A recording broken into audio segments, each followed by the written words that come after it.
atau malam, sobat sehat dimanapun teman-teman semua berada. Selamat datang kembali di podcast kesayangan kita, Detak Nadi Pertiwi, Merawat Bangsa dengan Hati. Mungkin kalau teman-teman mendengar tentang bela negara, pikiran kita langsung pada angkat senjata atau latihan militer. Tapi tahukah teman-teman, di koridor rumah sakit, di ganggang sempit, hingga pesisir terluar Indonesia, ada perjuangan bela negara yang dilakukan tanpa henti. Hari ini kita akan melihat bagaimana bela negara diterjemahkan oleh mereka yang berjuang di berbagai lini kesehatan. Kita sudah kedatangan 4 sosok perawat inspiratif yang punya cara berbeda untuk mencintai Indonesia. Ada Kak Reviana, penjaga garis pertahanan pertama di Puskesmas. Halo Halo Kak Kak. Rati, halo, siap bicara soal akar rumput. Oke, siap ya. Ada Kak Ruth, perjuangan detik-detik kritis di instalasi gawat darurat. Sehat, Kak? Sehat Kak Rati, halo, siap berbagi cerita dari garis terdepan. Oke, mantap. Lalu ada Kak Cynthia yang baru saja kembali menorehkan bakti di pelosok lewat Nusantara Sehat. Apa kabar, Kak? Halo Karati, halo Karati. Oke, saya berbagi cerita dari Nusantara Sehat. Oke, mantap. Dan tentu saja mewakili semangat digital kita, ada Kak Sentia, perawat konten kreator kebanggaan Gen Z. Hai Kak Sentia. Hai Kak Rati, siap meramaikan literasi kesehatan kita. Oke, mantap ya. Lengkap sudah formasi kita hari ini. Dari IGD yang penuh aksi hingga layar ponsel yang penuh dengan edukasi. Kita akan kupas tuntas bahwa menjaga kesehatan bangsa adalah bentuk bela negara yang paling nyata. Sobat sehat, mari kita mulai. Ini dia, Detak Nadi Pertiwi, merawat bangsa dengan hati. Oke, kita langsung Oke. tanpa berlama-lama aja, kita langsung ya teman-teman kita bahas tentang bela negara nih. Aku mau mulai dari Kak Ruth. Kak Ruth, kan kalau di militer tuh bela negara identik sama akan angkat senjata. Sedangkan kakak hari ini bekerja di IGD yang tiap hari berperang lawan maut di garis terdepan. Menurut kakak, gimana sih rasanya bela negara di atas bed pasien? Bagi saya, di IGD bela negara itu artinya ketahanan mental Kak Rati. Bayangkan nih Kak Rati, saat pasien membludak, kita harus tetap tenang dan adil. Bela negara itu ketika memberikan pelayanan tanpa harus lihat dia itu siapa, dia itu anggota keluarga siapa. Jadi kita harus memperlakukannya itu dengan adil dan setara. Menyelamatkan satu nyawa negara itu bagi saya merupakan cara kedaulatan kemanusiaan di Indonesia. Itu merupakan bentuk yang dapat saya lakukan sebagai perawat IGD. Itu adalah pengabdian nyata bagi saya untuk negara Indonesia. Oke, berarti wujud bela negara sebagai perawat IGD itu semua pasien diperlakukan sama, punya hak yang sama untuk dapat fasilitas kesehatan yang maksimal juga ya Kak ya. Kalau menurut Kak Sentia nih Kak dari kacamata Gen Z, gimana nih Kak?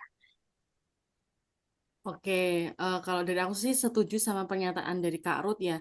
Kalau aku sih lihatnya, bela negara di zaman sekarang itu juga lewat kedaulatan informasi. Jadi kita sebagai Gen Z yang cinta tanah air itu ngerasa kita tuh lagi diserang deh sama yang namanya hoax, khususnya tentang hoax informasi kesehatan. Nah, caraku buat bela negara dengan itu tuh memastikan konten edukasi medis lebih menarik daripada konten hoax.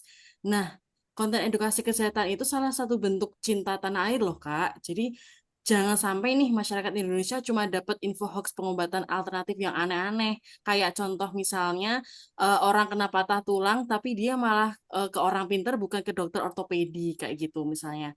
Nah, itu juga salah satu tugas kita sih, Kak, dari para konten kreator kesehatan untuk buat konten yang meluruskan mana info yang baik dan mana info yang buruk.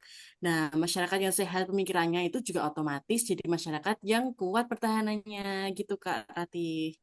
Ya, bener banget ya Kak, Kak Sentia ternyata musuh kita hari ini tuh bukan cuma soal penyakit fisik gitu, tapi juga virus informasi yang merajalela nih. Banyak banget hoax-hoax yang tersebar, hoax-hoax yang tersebar nih. Bela negara, nah ngomongin soal pertahanan tadi ya, kita punya Kak Sintia yang benar-benar ada di garis batas wilayah. Kak, di daerah 3T, makna bela negara itu makin terasa nyata nggak sih, Kak? Nyata banget Karati di bagi saya yang pernah ada di Nusantara Sehat itu ya, bela negara itu adalah kemerdekaan akses. Di pelosok musuh kita itu jarak dan keterbatasan fasilitas. Saat saya harus melewati hutan dan harus berjam-jam naik perahu untuk memastikan satu desa itu dapat akses kesehatan, di situ saya merasa bahwa saya sedang menjaga kedaulatan wilayah. Saya tuh ingin saudara-saudara kita itu yang ada di pelosok, di ujung peta itu bisa merasakan kehadiran kami itu sebagai bentuk kalau mereka itu masih bagian dari NKRI, gitu Kak Ratu. Wah, dengar cerita Kak Cynthia, saya jadi makin semangat nih. Kalau di Puskesmas, Kak, saya melihat bela negara itu dari sisi ketahanan fondasi, Kak Rati. Jadi tugas saya mungkin nggak sedramatis Kak Ruth yang ada di IGD ya, atau nggak seberat Kak Cynthia yang ada di pelosok. Tapi kami di Puskesmas adalah penjaga gerbang pertama ya ibaratnya. Jadi bela negara bagi saya adalah kesabaran dalam mengedukasi masyarakat tentang pola hidup sehat. Misalnya, dengan memastikan anak-anak kita bebas stunting dan gizi buruk, sebenarnya kita sedang menyiapkan pasukan masa depan yang tangguh untuk memajukan Indonesia. Luar biasa ya. Jadi bisa dibilang perawat itu sebenarnya komponen cadangan pertahanan negara ya, Kak ya.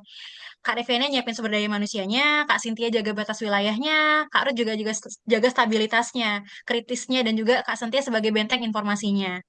Gitu nggak sih? Betul sekali, Karati, karena bangsa yang besar tidak mungkin bisa dibangun oleh rakyat yang sakit-sakitan, ya nggak sih? Dengan profesi kita sebagai perawat saat ini, menurut saya, menyehatkan masyarakat adalah cara yang paling fundamental untuk membela negara kita. Setuju banget. Nah, bicara soal membangun fondasi, fondasi bangsa terutama ya sampai ke akarnya, kita geser sedikit ya obrolan kita ke poin kedua nih tentang pengabdian di pelosok versus pengabdian di akar rumput. Nah, kalau dari Kak Sintia nih Kak, Kakak kan di Nusantara Sehat ya Kak ya. Di pelosok yang listrik aja tuh kadang nyala, kadang enggak, apalagi ngomongin tentang aksesnya gitu. Apa yang bikin Kakak tuh ngerasa Kakak tuh Indonesia banget di sana? Boleh diceritain nggak Kak? Oke, boleh. Jujur ya, memang culture shock banget di sana. Karena kan itu wilayah benar-benar saya belum pernah kunjungi ke sana. Tapi pas lihat anak-anak di sana itu dapat imunisasi lengkap, dapat screening kesehatannya layak. Di situ saya merasa paham bahwa Cinta Tanah Air itu bukan soal fasilitas aja, tapi soal memastikan keadilan kesehatan itu benar-benar merata sampai ke pelosok-pelosok daerah yang belum pernah tersentuh oleh kesehatan. Nah, kita sadari bahwa kita ini kan tenaga medis ya, khususnya perawat. Kita ini adalah perekat NKRI jalur kesehatan. Nah, nyambung sama Kak Cynthia nih ya. Kalau saya di puskesmas, nasionalismenya itu lewat kesabaran, Kak. Jadi, ngajak Hmm. ibu-ibu ke posyandu atau sosialisasi promosi kesehatan itu butuh jiwa nasionalisme yang tinggi menurut saya loh.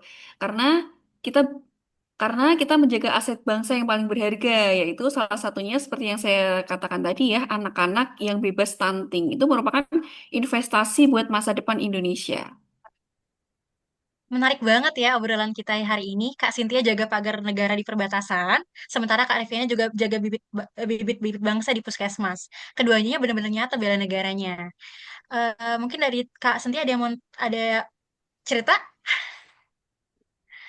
Oke, aku mau izin nambahin ya Kak ya. Jadi Iya, boleh. ngedenger cerita dari Kak Cynthia sama Kak Revena tuh aku tuh jadi kayak amazed banget gitu.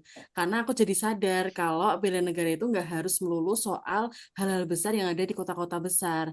Jadi malah justru yang di ujung-ujung desa ini, yang pelosok ini yang harus kita kokohkan nih. Jadi biar lebih kuat lagi gitu sih kalau dari aku. Wah, bener sih. Mendengar cerita dari Kak Cynthia sama Kak Reviana, saya jadi teringat kalau kita itu tuh sebenarnya satu rantai pertahanan. Apa yang dilakukan Kak Cynthia di perbatasan, Kak Reviana di puskesmas, itu tuh sebenarnya sangat membantu kami di IGD juga loh. Jadi semakin kuat kesehatan di akar rumput, semakin terjaga stabilitas sistem kesehatan nasional kita. Bagi saya, bela negara itu adalah konektivitas. Saat Cynthia berhasil imunisasi anak di pelosok, dia sedang mencegah wabah masa depan yang bisa menghantam kota besar juga. Jadi, meskipun medan kita berbeda, kita semua sedang menjaga satu benteng yang sama, ketahanan nasional Indonesia. Luar biasa ya, ternyata peran perawat itu di setiap lini saling mengunci ya. Kita saling terikat, saling berkoneksi. Tanpa kesehatan yang terjaga di desa, kota pun bisa rapuh. Wah, obrolan kita makin dalam nih soal bela negara.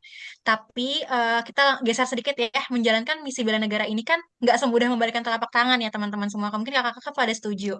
Tantangannya pasti nyata banget. Apalagi di zaman sekarang yang serba canggih, serba ada sebenarnya. Nah, kita masuk ke poin ketiga nih tentang tantangan dan harapan. Menurut Kak Sentia, aku mau tanya ke Kak Sentia ya, sebagai orang yang suka bikin konten edukasi yang dekat dengan masyarakat, sering nggak sih dapat serangan dari netizen, terutama kalau lagi bahas isu-isu kesehatan? Kalau itu sih sering banget ya Kak ya. Nah tapi di situ sih Kak seninya. Jadi kayak kadang itu ya kalau aku lihat tuh netizen tuh lebih percaya katanya daripada data medis. Nah, itu tantangan sih buat kita-kita para konten kreator kesehatan. Jadi kita kayak harus lebih adaptif dan bisa memerangi misinformasi seperti itu. Nah, dengan caranya itu dengan kita bergerak juga nih di kolom komentar. Jadi kayak kita gerilya di bawah tanah gitu, Kak. Wah, benar juga tuh Kak Sentia. Mau di IGD, di pelosok, ataupun di media sosial, intinya itu satu ya. Profesi perawat itu pilar negara. Kalau rakyatnya sakit-sakitan, bangsa ini nggak bakal bisa lari kencang. Benar Kak Ruth, tantangan di Polsek itu juga lebih ke keterbatasan alat dan akses sih. Tapi harapannya adalah kemauan masyarakat itu sendiri untuk maju. Dan negara bagi kami adalah tidak menyerah pada fasilitas yang minim demi kesehatan warga di perbatasan. Kalau di puskesmas, Kak, tantangannya itu kayak mengubah mengubah pola pikir ya, Kak. Jadi harapan saya ke depannya masyarakat itu lebih sadar akan pencegahan ya atau perilaku preventif daripada pengobatan. Itu adalah bentuk bela negara yang paling mendasar menurut saya. Ternyata setiap lini tuh punya medan tempurnya masing-masing ya gitu. Tapi tujuannya tetap sama, kita mau sama-sama Indonesia sehat gitu. Luar biasa obrolan hari ini benar-benar membuka mata kita ya, terutama aku, bahwa bela negara itu bukan soal siapa yang paling depan membawa senjata, tapi siapa yang paling tulus menjaga nyawa bangsa. Nah, sebelum kita akhiri, saya mau dong minta satu kalimat penutup dari kakak-kakak semua, sebuah pesan singkat untuk teman-teman sejawat kita di luar sana. eh, di seluruh Nusantara tentang arti cinta tanah air dan juga pengabdian pada masyarakat. Mungkin boleh dari Kak Reviana dulu. Oke, bagi saya, cintai Indonesia dengan merawat rakyatnya dari akar rumput, karena kesehatan adalah fondasi utama kemerdekaan kita yang sesungguhnya. Oke, mantap Kak. Dari Kak Sentia mungkin boleh. Oke, buat teman-teman yang sedang dinas di pelosok, jangan berkecil hati ya. Nasionalisme adalah kebanggaan saat kita melayani dimanapun nama kita ditempatkan. Ingat, detak jantung Indonesia ada hingga ke ujung batasnya. Oke, luar biasa. Mungkin Kak dari Kak Rum nih, dari IGD nih gimana nih, Kak, buat teman-teman di IGD yang lainnya? Untuk rekan-rekan saya di garis depan, jangan tanya apa yang negara berikan untuk kita, tapi pastikan tiap pasien pulang ada harapan baru. Ketangguhan kita adalah benteng pertahanan negara. Mantap. Kak, terakhir dari konten kreator kita, Kak. Sentia Mangga, Kak, gimana? Kalau dari aku, jadi untuk teman-teman generasi muda, jadilah seseorang yang relevan, edukatif, dan selalu bangga dengan profesi yang sedang dijalani. Mari kita bela negara dengan cara cerdas di dunia nyata maupun dunia maya. Mantap. Terima kasih banyak Kak Reviana, Kak Sintia, Kak Ruth, dan juga Kak Sentia atas inspirasinya hari ini. Sobat Sehat, pengabdian mereka adalah bukti bahwa bela negara dapat dilakukan di mana saja selama hati kita masih berdetak untuk Indonesia. Ingat, sehat itu dimulai dari kita, dikuatkan oleh kita untuk Indonesia yang lebih tangguh. Saya Ratih dan seluruh narasumber pamit undur diri. Detak Nadi Pertiwi Merawat Merawat Merawat bangsa bangsa bangsa Dengan dengan dengan hati. hati. hati. dengan hati. Oke, sampai jumpa on the next podcast.